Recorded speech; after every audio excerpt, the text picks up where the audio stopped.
Ahora te toca tomar el control y no volver a lesionarte jamás. Ya entiendes tus problemas y las trampas.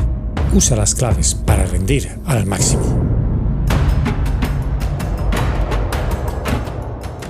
Si no te atreves a hacerte ver, hay alternativas discretas que te ayudarán a mentalizarte. O incluso puedes probar otros deportes menos lesivos. El objetivo principal es vivir una vida saludable. Bueno, más bien mínimamente saludable. Y una vez que consigas un poquito de salud, entonces sí, machácalos a todos. Pero ojo, tampoco te pases. Crecimiento personal también es quitarse de encima el miedo al que dirán.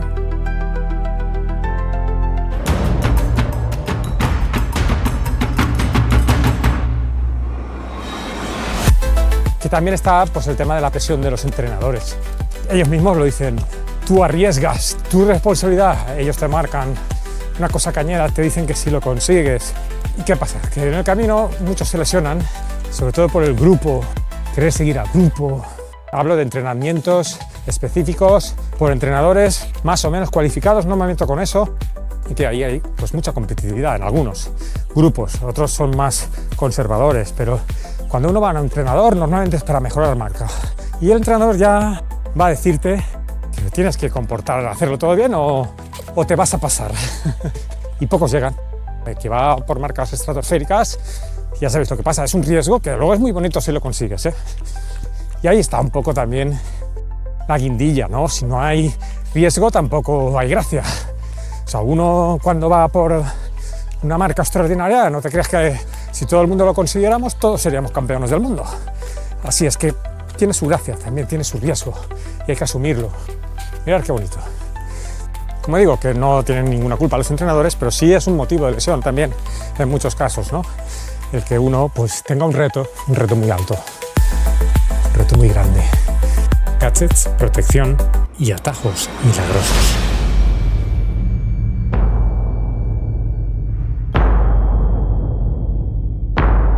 Hablando de que la tecnología hay que dejarla un poco aparte, pero no del todo. Hay cosas divertidas, como picarse en los segmentos de Strava. Antes estaba diciendo que eso es peligroso. Y ahora digo que mola. Pues claro, es que no es ni blanco ni negro, es todo, son las dos cosas, es blanco y negro. A ver, es que la vida es lo que tiene. Todo tiene su lado bueno y malo, no hay nada que sea solo bueno o solo malo. Bueno, vamos a disfrutar lo que podamos y lo que consigamos. Bombardeados por suelas de carbono, que casi solas bajaron de las 2 horas en maratón, con propulsión y espumas del espacio, y todo lo que tú quieras. Hay estudios muy curiosos, que es zapatillas caras, las más caras, las que todos conocemos, las de última generación, respecto a zapatillas baratas, para correr también, con amortiguación. Estamos comparando dos tipos de zapatillas, la de super guay, tecnologías por un tubo, con la más barata, que también lleva tecnologías, pero es la más barata, ¿vale? Pues estudios dicen que no hay diferencias. Manda huevos. A ver, no estoy tirando por tierra porque las zapatillas caras, lo bueno que tiene y lo malo es que te dan confianza. Esa confianza, o sea, sobreconfianza, pensar que esa zapatilla va a hacer el trabajo por ti, dejarte llevar y correr sentado, ya te corrige la postura. No tiene nada, tienes que corregir tú. Es la zapatilla la que la corrige. Eso es negativo. Usa una zapatilla con placa, pero úsala bien. Sé consciente de tu técnica, mucho. Sin embargo, estudios independientes muestran que no existen diferencias en prevención de lesiones entre unas zapatillas de 50 euros y unas de 200 euros, por ejemplo. Y sí, en cuanto a rendimiento, las de 200 son apenas un 4% más rápidas. Para eso me compré un patinete eléctrico de más barato. La amortiguación reduce el impacto, claro. Entonces tu cuerpo se acostumbrará a menos impacto. ¿Qué ocurre? Que terminarás dependiendo de esa amortiguación externa y no desarrollarás tu propia capacidad natural. Ojo, ir con zapatillas se entiende como lo natural en nuestra cultura, olvidando que es totalmente antinatural en todos los seres vivos. ¿Aún estás vivo? Pues continuamos. Si confías en el calzado mágico, investiga en cómo adaptarte. Las carne y hueso. Un reloj es bueno siempre que no dependas de él, siempre que sea un extra, que no te mosqueas porque se te ha olvidado, que nos pasa a todos. Yo me he mosqueado porque el reloj no estaba cargado y parece que se venía al mundo abajo. No pasa nada, aunque sea una carrera, da igual, si luego te cronometran en la carrera. o te pones al lado de uno que vaya a tu velocidad y ya está, el que conozcas, o preguntas. No es tan dramático que se te olvide el reloj. Mola tener reloj y ya parece que como siempre lo tienes, te falta algo, ¿no? Te falta un brazo si se te olvida el reloj. Esas dependencias en las que no tenemos que caer, nos podemos mojear porque no lo podemos evitar, pero luego ser consciente de decir, qué chorrada, vale, ya está, se acabó el mojeo. Te adaptas a nuevas circunstancias y ya está. Cientos de métricas, pasos por minuto, zonas de frecuencia, V2 Max, grado de sueño, calorías quemadas viendo un capítulo de Los Simpson. Y sin embargo, no hay una evidencia clara de que estos dispositivos reduzcan lesiones. Algunos estudios sugieren que incluso pueden provocarlas. También es cierto que no solemos enfocarlos para este fin. Tomemos todo con pinzas, veamos cómo nos relacionamos con estos dispositivos. A veces nos obsesionamos con los números y machacamos el cuerpo antes de darle descanso merecido.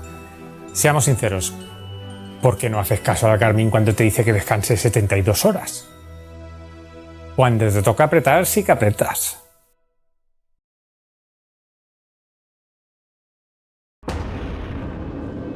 El entrenamiento diversificado, el movimiento, la fuerza y la variedad, el no aburrirse, no volver algo, una cosa monótona en el que solo te centras en el reloj, por ejemplo, es un ejemplo. ¿Dónde te sientes bien, no? ¿Dónde sientes que no te estás machacando, por ejemplo? Interesante para todo el mundo, al menos un día a la semana, pues reservarlo para una zona lo más natural que puedas o que encuentres lo más cerca de tu casa o no. Acuérdate de la fuerza, propiocepción, progresión, técnica de carrera, estiramientos, movilidad, corrección postural, escepticismo, humildad, no te flipes, juega, diversifica, entrena libre. Sí, muchas cosas. Quédate con las que puedas. Pero si te abruma tantos aspectos y tienes claro que no vas a ser campeón del mundo, corre descalzo. Y harás todo esto sin pensar. Ya vienen incluidas en el pack descalcista. Pero eso ya lo explicaremos mejor en otros vídeos.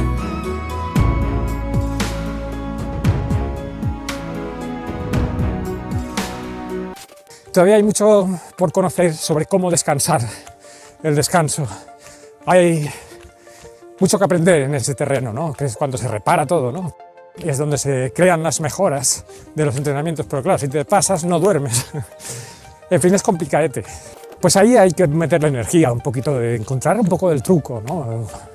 A lo mejor nos toca andar más, mover más el cuerpo, cansarse un poquito más o menos. A lo mejor nos cansamos demasiado y tampoco dormimos por eso. Y en definitiva tenemos que salir de esa zona automática en la que siempre hacemos las mismas cosas, entonces nos pasan las mismas cosas. Entonces uno no sabe cómo descansar mejor porque siempre está haciendo las mismas cosas. O lo que está probando, que también, claro, no le está funcionando, pues tienes que probar otras cosas. A lo mejor cambiar de perspectiva o de campo, ¿no? En vez de tomar pastillas, correr. He sido un poco radical con esto. Pero bueno, va, así acabamos antes, con el ejemplo ese.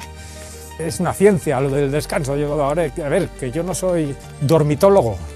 Habría que inventar esa profesión. Alguien que sea el especialista del descanso, ¿no? El que de forma psicológica o física o como sea, te enseñe, según tu situación, a descansar mejor. Y es ahí donde mejorarás todo lo que hagas, incluso si estudias. Es en el descanso, en el sueño, donde se te queda pegado, ¿no? Pues en el deporte igual. Los músculos es cuando se reparan y se preparan para la misma caña que le has dado ese día. Y bueno, esto es muy largo.